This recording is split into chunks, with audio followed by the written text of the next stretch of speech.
in ESG. Oh, here we go. My job as a director of sustainable investing is ESG integration, but also more and more the social impact that we pursue. And like all that whole in the two industries. I'm also happy to talk about the evolution of the industry, since some of you may have worked in maybe ESG research shops like MSCI or something, and you're wondering where to go next. So I just want to know where you guys are coming from first, and what your questions and objectives are. I want to be as helpful as possible. Luca, did you want to start? Yeah, I'd love to start. So I think, excuse me, I think I'm in a bit of a different situation than everybody. I'm a little bit earlier in my career here. I am mainly here because I'm super interested in the work that you've been doing. I am not sure exactly like what I want to do after Heller, so I figured that now is a good time to see what's out there. And I love stories. I'd love to hear like how you got there, and kind of just like how your interests collided with your career. Yeah.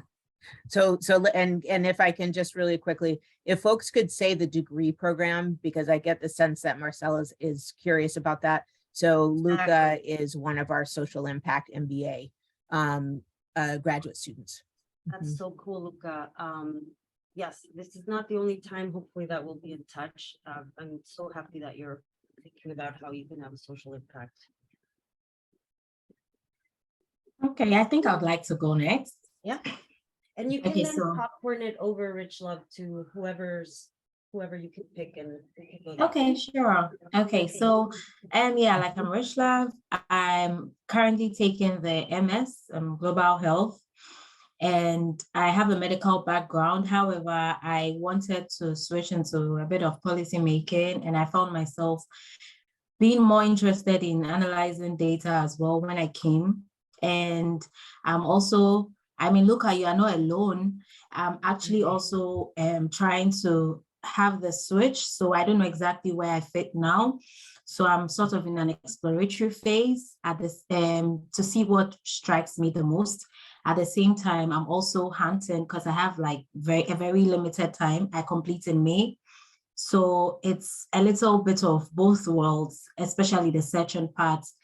And I would like to know a lot about what goes on in the industry to see if it's going to strike me in any way. Thank you. I think I'll pass it on to Laura. Hi, I know we've met before. I'm also a social impact MBA student. It's nice to see you again. I knew you looked familiar. I remember. Yeah, yes. I went to like an event that you were talking about last year, and then we've like met I think maybe over this summer. I like your haircut, by the way. I think. Thank you. I really chopped it. It looks great. Thank you. I have like very weird lighting right now, but I'm graduating in December from my program, and I'm currently interning in ESG consulting at a place called Corporate Citizenship. So I'm really interested in how you see kind of people moving between like the ESG consulting space to more like the ESG investing space. That's a great question. And we sort of match like your shadow and my shirt. Intentional. Anyone who's next, Laura? Great question. What about Kingsley? Hi, hello everyone. Hi. I'm Kingsley. I'm in the MS Global Health Policy and Management program, graduating in May. My interest is mainly in the development and humanitarian space. I joined this conversation to have an understanding of what impact investing is, and how I could get more information, basically. That's mainly why I'm here, because you never know, I could switch later. Thank you. over. It's amazing when you realize that you can do whatever it is that you want to do. And I can talk about that more because I didn't start my career off as early as other people. I wanted to travel. I wanted to do so much, and that's why I think we were in the same program. Is it the MS in International Health Policy? Yes.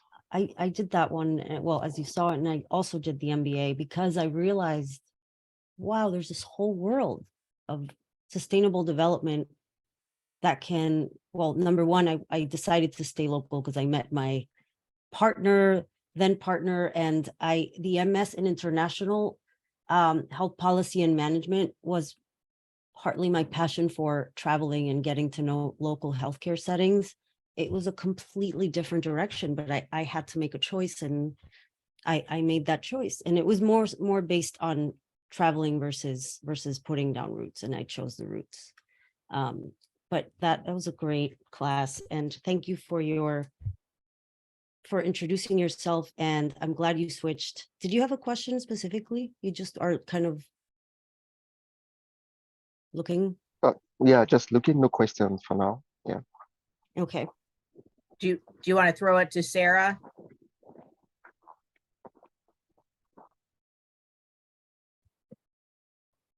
Sarah, are you with us? You're not muted.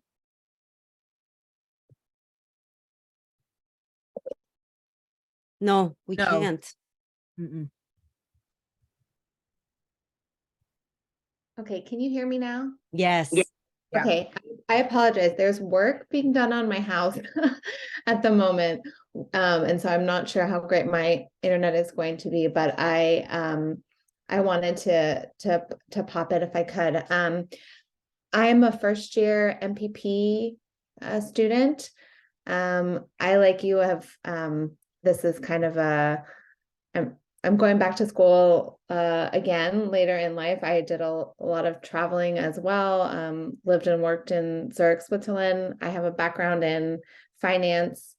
And I'm trying to decide if I want to add the MBA piece eventually to my program. And I'm just really interested in, social impact investing and kind of, the different avenues for it. So. Okay.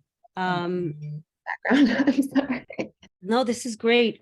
Thank you for your questions and where you're coming from, because that's very important. And yes, like to Kingsley's point, you can kind of pivot. You just need to understand how to connect the dots and be able to relate that narrative to an employer and say, I've done this, this, and this, and I realize I want to do this, and this is how I can get there. So let me tell you a little story, and I'll just kind of tell you where I went from Heller. It was 2008, and the downturn, it was just hopeless. I don't know if you all remember, oh my gosh, what was it called? This I used to live in Porter Square and commute into Heller. And I had downsized my apartment in anticipation of graduating and not having a job. And it was a kind of crazy time to be applying for jobs. I had connected to the UN Environment Program Finance Initiative, and I had certified myself in their environmental and social risk analysis program that you might be familiar with. They still have it.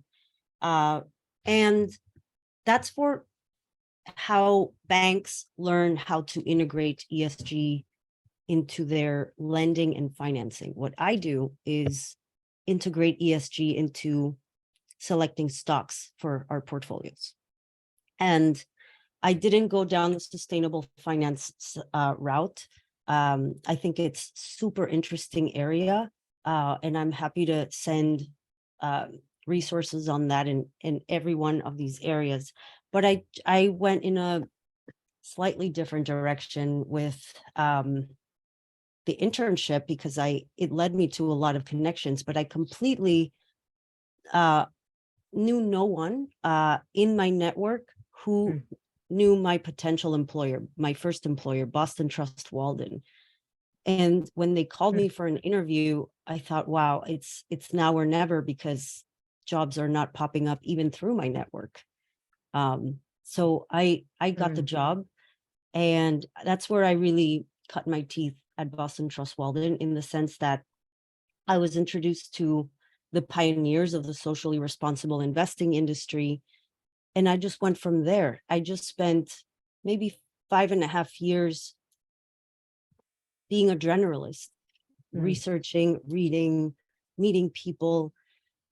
And I think I got lucky with finding what I wanted to do. I just didn't know at all if I was going to end up at Ceres, which you may know, the local organization, or looking for a job at the UN. It just happened that I landed in sustainable investing, where I could readily say, I just learned from the lending portfolio side, and I can apply that to investing. And it worked. And from there, I've also, I developed a lot of skills that I can talk about, if you want to talk about hard skills versus soft, and the importance of the hard skills. I really learned that because the investing industry, if you're familiar with something called the CFA, the Chartered Financial Analyst certification, if you want to be a portfolio manager in the sustainable investing industry, you can do that. But I also had to make a decision. Do I want to be a CFA and be a portfolio manager and be tormented? Because that's not what I wanted to do. I wanted to do the more social impact stuff. I'm so glad I decided not to do the CFA. But if you do want to go the more hard skills and portfolio management side of things, go for it. You just really need to want it.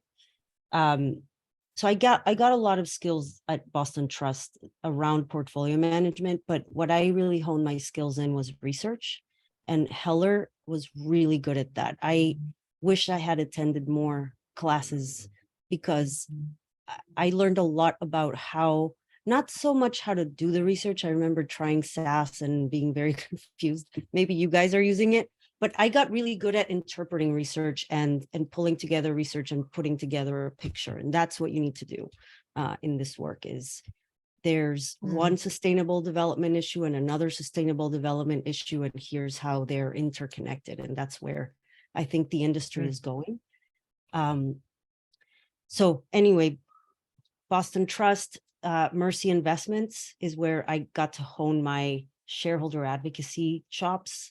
And that was working for the Sisters of Mercy, a faith-based investor. If there are any faith-based folks here, you might love to work with the faith investing world. They're amazing, very social justice-oriented people.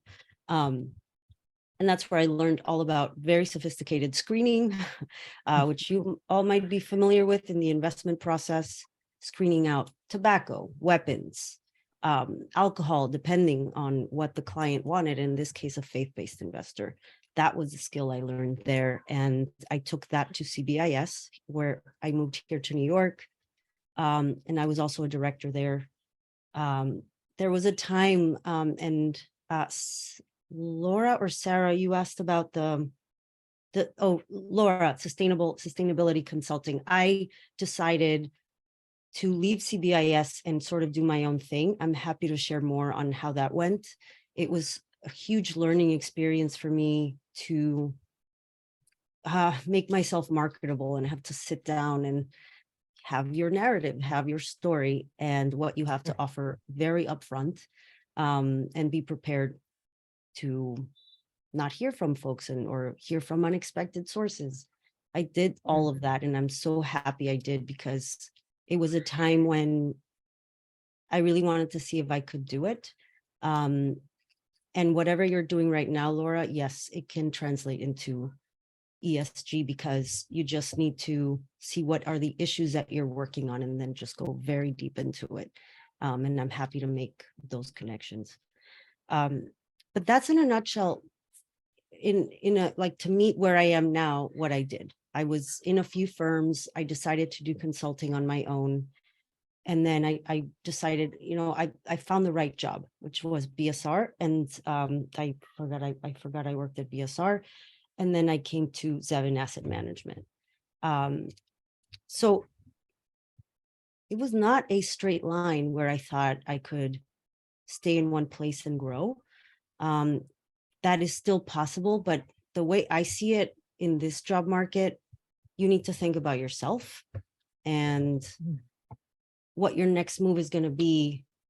Let it be with, here are the objectives that I want in terms of the skills I want to learn, the people that I want to develop a relationship with and get to know, and go from there. And I think when I was in your shoes, kind of graduating, I was ready to take anything, and that's okay. But I also knew that I wanted to work in that intersection of sustainability and business, and whatever it took, I wanted to go there. Let me just talk in order from where your guys are coming from: social impact, sustainability consulting, the MS program in health and changing directions, and MPP and weighing MBAs and other things. I want to send you all a list of resources that I'm going to name here, because for all of your like statements where you're coming from, I thought of different organizations. So Luca, just from the name of the social impact track that you're on, is it very like trying to measure outcomes and outputs and that kind of thing? If that's your jam, the impact management project, you might know, impact measurement and management is getting really big in the private equity industry. And you, of course, need to realize there's a lot of greenwashing across every industry, but there are shops that are really trying to do it in the right way.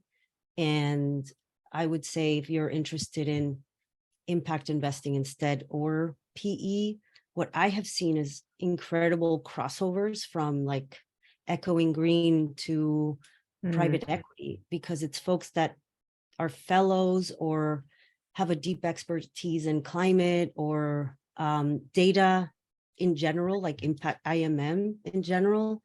Those folks are very important for the credibility of the organization because of all that greenwashing. So I will send, Echoing Green is a great place, by the way, for folks like Kingsley. Like if you come from a country where you need to, you want to learn about startups, or you want to bring back business to your country, or you have a very international, global experience, you would be a good candidate for Echoing Green. I think you apply, you are a fellow. If you have a business idea, you can just bring it forward. I'm happy to. I was a judge on Echoing Green fellows panel. I was an honor. I mean, everything that very cool these people bring forward is just incredible, and it's a long, very intentional process. But I just think, wow, these are folks that they're just passionate, and all of you are at Heller because of that. So Echoing Green, Impact Management Project, and the Global Impact Investing Network, Luca and Kingsley. For you, Kingsley, Echoing Green, and the rest for you, Luca, because impact measurement is social policy outcomes. There's huge debates about like what is actually the gap between a living wage and a minimum wage, and all the research that goes into that involves all kinds of impact and just transition efforts. Right now, the Inflation Reduction Act with social metrics, racial equity metrics, everything is about metrics. And I have my case against just relying on data points. I'm sure you guys do too, but that's a very important thing. And foundations want people with expertise in impact management of grants and that sort of thing. So you have so many directions you can go. And please put a question in the chat. In the meantime, let me move on to, who went next? Was it you, Laura? Or who went next? Let me talk about sustainability consulting. I think sustainability consulting is a great way to learn very, very quickly because it's consulting, it's a churn. I did it for 2.5 years for KKR, the private equity firm, via BSR, because they partnered on an impact management fund, and I got to lead their due diligence.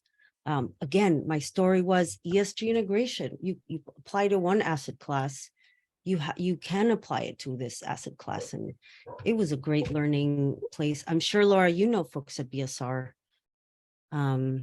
Sort of. I'm happy to introduce all of you to folks who can just give you a little bit of their time, because there's so much expertise there.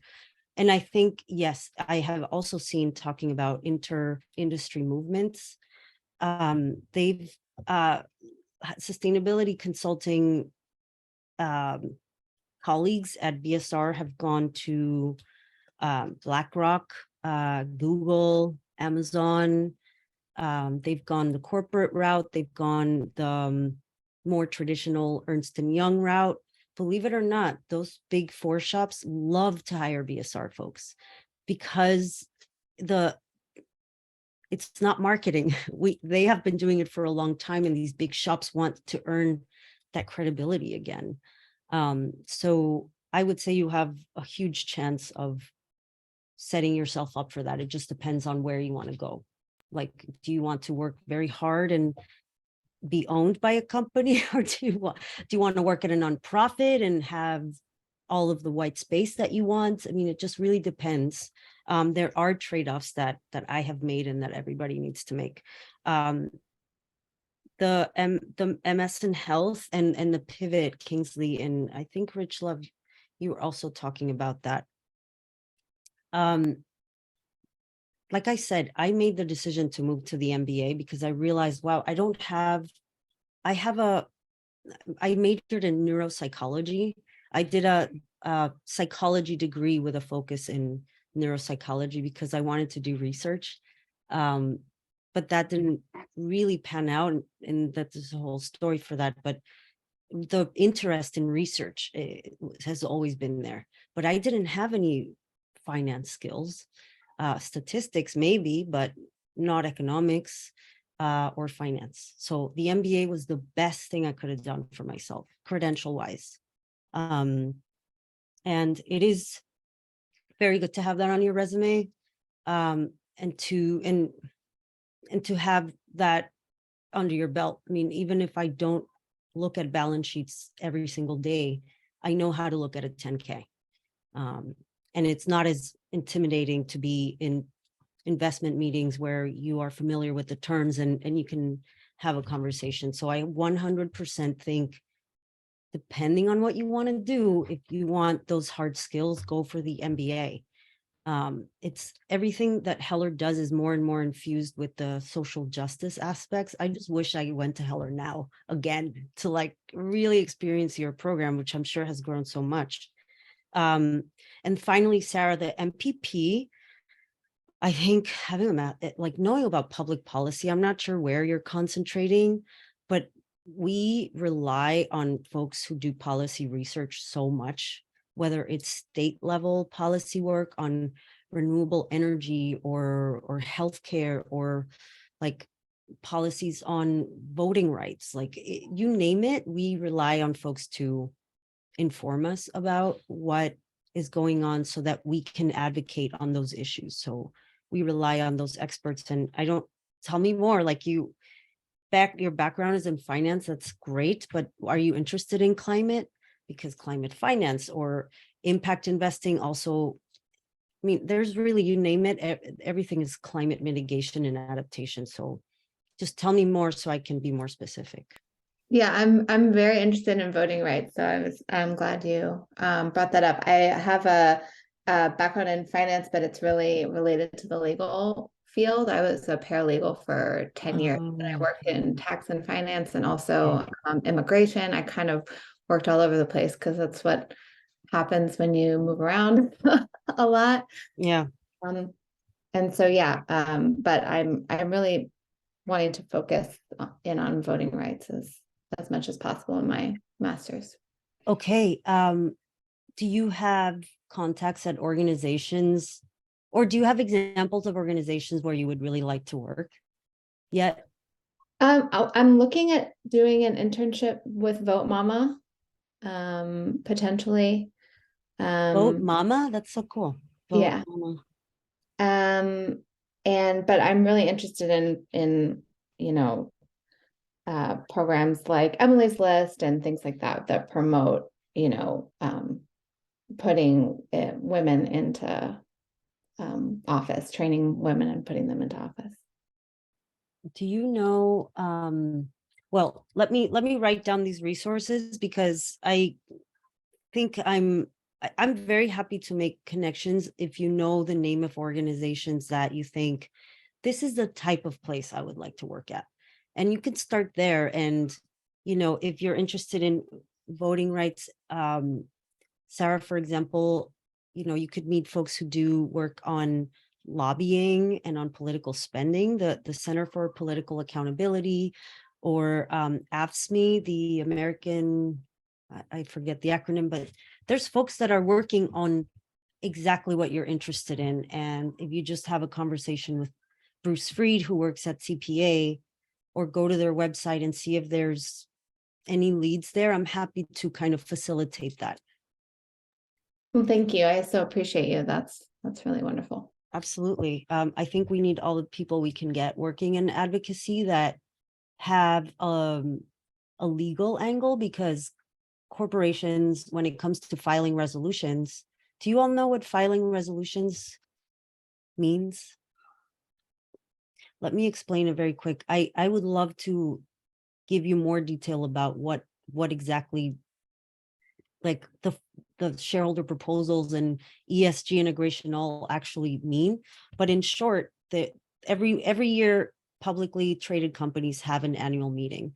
And at that annual meeting is where, if a dialogue or an engagement with a company on doing a third-party audit of their worker health and safety, or disclosing their lobbying activities related to climate denial, or something related to their workforce, asking companies to implement a one fair wage, and here's the business case why. All of those are requests of companies called shareholder proposals or resolutions, and they're very technical legal papers.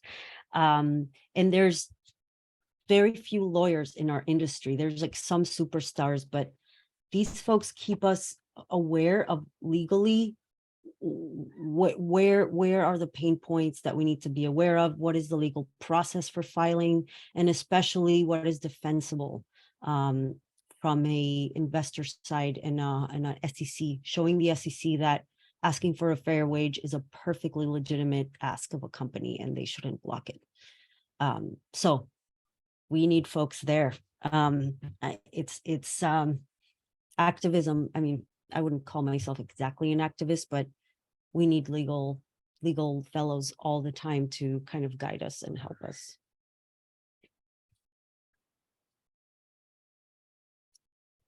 There was a question in the chat about BSR.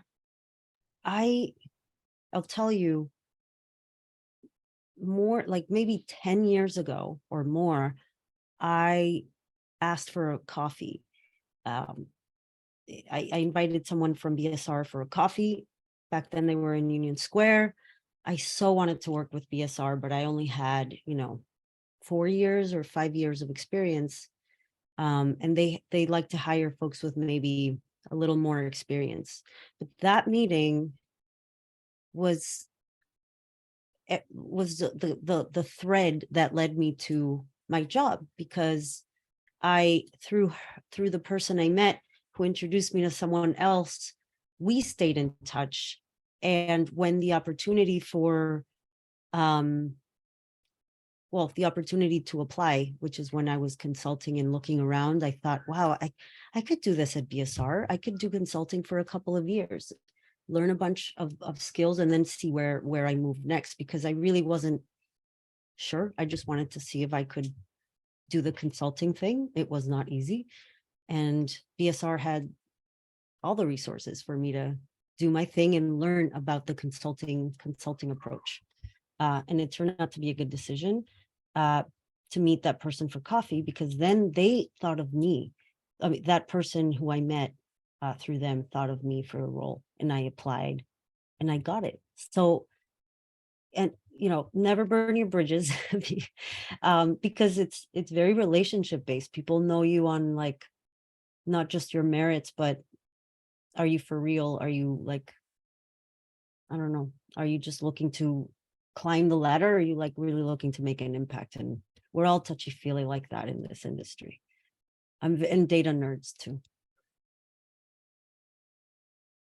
Anyone else? Any specific questions? Like I wanted to announce too that perhaps it's not for you, or you might know somebody. Jasmine, I just want to remind you that we are actively hiring for an equity analyst at Seven Asset Management. The years of experience is a little higher. I mean, this is for somebody who has 10 years plus of experience in investing and with an ESG angle. So it's a little specialized, but if you picture yourself there in 5 years, talk to me, because there is a path to kind of getting all the skills you need, not just the ESG research, but maybe getting like a certificate that isn't a CFA and like figuring it out. But you can make it happen with your story. And Marcela, I will also share that with the business school. Yes. So thank you. Great. And there's a lot of, I mean, Kingsley, to your point, there's a lot of converts who maybe were in like a completely different field, engineering or something, and then they go into sustainability consulting for life cycle assessment. Sorry. There's always a connection to all the fields right now in sustainability, I would say.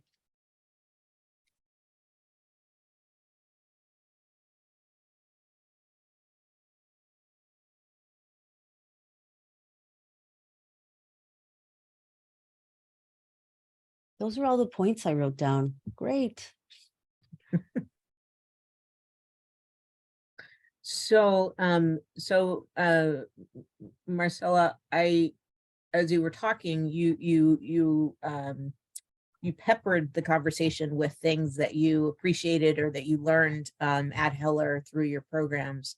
But is there one thing that you would recommend that folks do while they're still students, and sort of one thing that you did that was not helpful?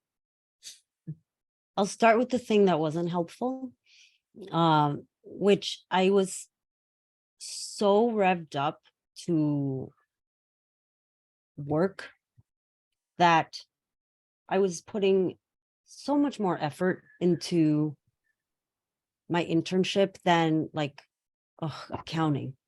I actually had to repeat my accounting course at Bentley. And I had to do it because I had to learn not the sloppy way that I was doing, but really get accounting, because now I have that in my brain, and you will need that, not to do it every day, but you will need to do it to understand what people are talking about. So that was really, I was, there's fatigue sometime towards the end of like, or the middle of your program. And I started getting very excited, and like, it's almost like, just be present. The rest will come. Don't get too excited. You'll get there. The internship was great, but I was like, I have a job. I need to like, no, it's, you're there at school. You got a scholarship. I got a little I forgot what it was called, the social justice. It was a little money that some students get, and I hope you all are, not working two jobs to help pay for that. I was lucky that I was just doing it because I was just nervous about what was going to come. I just was like, this crisis is looming. I got to move. Everything worked out for me. I mean, I don't know if any of you are mothers, but I have a whole story about like, being a woman in the finance industry and then being a mother in this industry, and also being a woman of color in this industry. And all of those issues are experienced differently. I think for women who are starting off, women who are from a different background, educational background, it's tough in different ways, and it's a lived experience. So yeah, I just wanted to share that because right now is like the best time to be advocating for the issues that you find personally important. That's why it's the Heller Social Justice Program. That's why you're interested in impact. It's I think that's the best thing that I did there. Turning to the more positive, is that even though I didn't stay in touch with my entire class, and I wish everyone was so spread out, especially the MS program. And it was the best years of like in multiculturalism for me, like ever, I think. I mean, people from people from all over the world, South America, Africa, Asia. Oh my gosh, that was the coolest. And I realized that there's not one way to learn. There's not one way to do an Excel sheet. There's not one way to do a presentation. And I think the Heller environment was very conducive to accepting that multiculturalism, but I wasn't prepared for like what corporate America brought, which was kind of the opposite, which is an emphasis on like homogeneous environments, and ways to work. I don't know if you all talk about this sort of dynamic, but it is part of the work I do. If we talk about diversity, equity, and inclusion, like we all do at our institutions, and we bring that lens to an employer, how are they talking about it? My job is to kind of unpack that. Okay, you're talking about Black Lives Matter. What does that mean for your workforce and how you hire people? Ways that you might not realize you are discriminating. One big gap that I am catching up on that I'm enjoying deeply is US history. From the very beginning, studying how we came to have the economic systems we have here.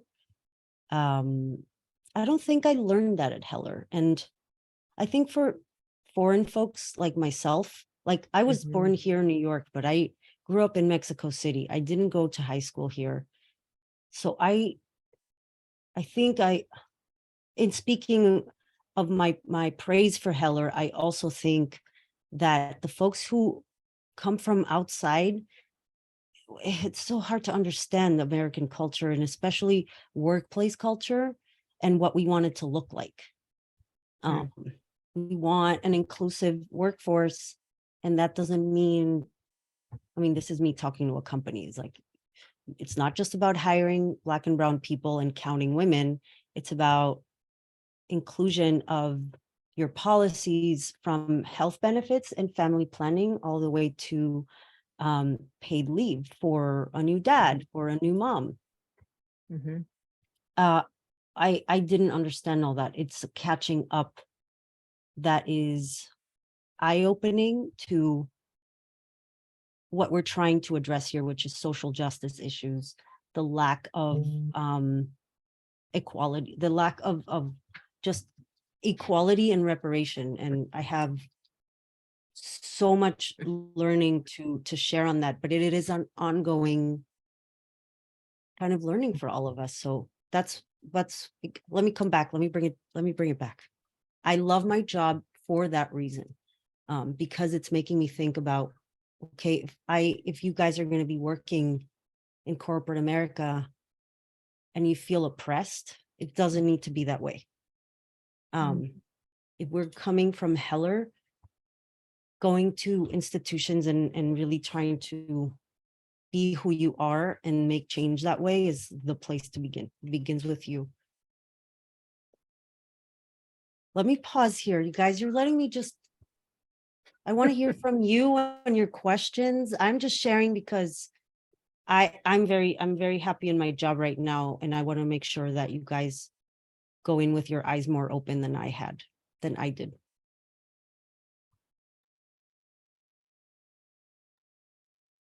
I think that's a really great point and definitely something that resonates with me. I worked at a nonprofit before going to Heller, and like even in the nonprofit space, I think that there are a lot of the same problems that you're talking about, the homogeneity and just like not feeling the psychological safety that I do to speak up in class, and when I'm presenting is just very different. And I'm like, is this even a realistic feeling to ever expect in the working world? So I'd be interested to hear about your experience. I also worked at the same place for 6 years, so culturally, I was kind of in one space. So I'd be interested to hear about how you felt in the different cultures, the places where you worked. Yeah, I think I didn't realize, I wasn't able to articulate why I felt a little different than everyone, or why I felt a little like I couldn't really put my finger on the workplace culture challenges or little uncomfortable points. And I want to send you all an article from HBR that really explains it better than I think any recent article. And that is, even though discrimination has been outlawed officially, I mean, non-discrimination policies, almost every employer has a non-discrimination policy, and most organizations would never say they're racist. Exclusion is visible in many organizational processes. It could be, race neutrality, race neutral dress codes, like having, neat, straight hair, not like crazy and curly, like I've just kind of let go, which I love. But in my first 10 years of my career, I conformed to like a workplace etiquette, because I felt, well, I'm Latin American, I'm so loud, I go like this all the time. And like, this article really landed on like, what does that mean? Like, what is the social structures that we take for granted, rather than saying like, this doesn't feel comfortable for me, and like, why is that?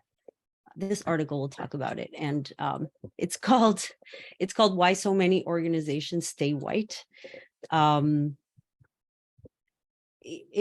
think it'll help explain. I lived in Boston for a long time after I graduated, and compared to New York, it is a more homogeneous space, especially in the finance space. You see, it's a very privileged crew that gets to work at Ceres. It's they have to have the means to have gotten to where they are. So I always felt like the brown person, I guess. But I don't feel that way anymore. I feel more like, I am so proud that I am different, and here's a perspective that I bring, and lean in. And that started feeling more and more normal, instead of saying like, okay, we have like an LGBT affinity group. Okay, Luca, you're in charge of that. Because you're different, we're going to put the burden on you. And it's like, well, I see that all the time, where it's like the token African-American person is in charge of DEI plus their regular job. I think things are changing in terms of what is considered and not considered inclusive. I believe Heller has a gender neutral bathroom. Yes. It does. And that was a woman named Alex. Oh my gosh, I'm gonna forget her name. Alexandra. She's like a yoga teacher now, but she was the baddest, coolest woman who got Heller to adopt a gender neutral bathroom. And that was a Heller student in my class. And I don't remember her last name, but that's the kind of thing I'm talking about. You can do that. You don't have to straighten your hair. Be in touch. Jasmine, I'm going to hand it back to you. Okay. I love a little break in between calls, and I love meeting with folks like you because I got so much help along the way, from mentors, from just kind people. Just be humble and kind and reach out with any questions. Thank you for the heart. And thank you for inviting me, Jasmine. Yes, It no, means a lot for us to hear about the offers for mentorship. So yes, indeed. And I'll be back in touch. I would love for the dean to meet you as well. I think she would be very pleased to meet somebody who is as giving and thoughtful as you are. So I'm going to facilitate that as well. I would love that. I feel like I should give back to Heller because it gave me so much without really understanding it until later. So I appreciate you all. Wonderful. Thank you so much. And thank you for allowing me to record. Absolutely. All right. Enjoy, anyone. Bye. Take care. thank you. Bye, everyone.